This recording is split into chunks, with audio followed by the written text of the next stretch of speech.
Hello বন্ধুরা, কী অবস্থা তোমাদের? আমি আগে বেশ কয়েকবার ফেসবুকের ইউআরএল নিয়ে কথা বলেছি, যেখানে তোমরা অনেকেই কমেন্ট করেছো ইউআরএল কি। আসলে তোমরা যারা নতুন আছো তারা ইউআরএল ঠিকমতো চিনো না, এবং আমি বলেছিলাম ইউআরএল সেট আপ করা খুবই গুরুত্বপূর্ণ। এটা তোমরা অনেকেই বুঝতে পারোনি। তোমরা অনেকেই বলছো ইউআরএল কি, কীভাবে পরিবর্তন করব, ইউআরএল কোথা থেকে বের করব। চলুন সব কিছুর উত্তর আমরা আজকে, যারা নতুন আছি ইউআরএল সম্বন্ধে, যাদের কোনো ধারণা নেই, তারা আজকে ইউআরএল সম্বন্ধে জেনে আসি এবং ফেসবুকে কাজ করতে গেলে ইউআরএল কতটা গুরুত্বপূর্ণ তা জেনে নিই।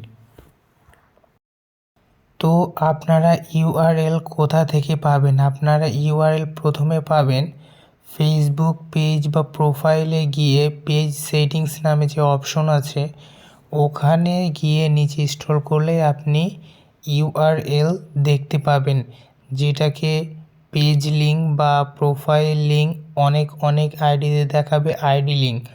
আসলে এটাই হচ্ছে আপনার ইউআরএল। দেখুন এই ইউআরএলটি কি অগোছালো হয়েছে। এই ইউআরএলটি মূলত কোনো পরিবর্তন করা হয়নি। এটি ফেসবুকের অথরিটির নিয়ম অনুযায়ী যা ইচ্ছা হয়েছে ওরা তাই রেখে দিয়েছে, এটি আমাদের পরিবর্তন করতে হবে।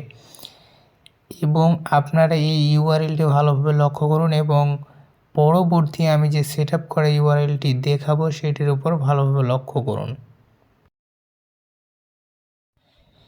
এই যে দেখুন, এইবার স্ক্রিনের ডান পাশে যে ইউআরএলটি দেখতে পাচ্ছেন এটা হচ্ছে আমাদের নিজস্ব পেজের ইউআরএল, যেটা ফেসবুকের নিয়ম অনুযায়ী অগোছালো ছিল, কিন্তু এটাকে পরিবর্তন করা হয়েছে।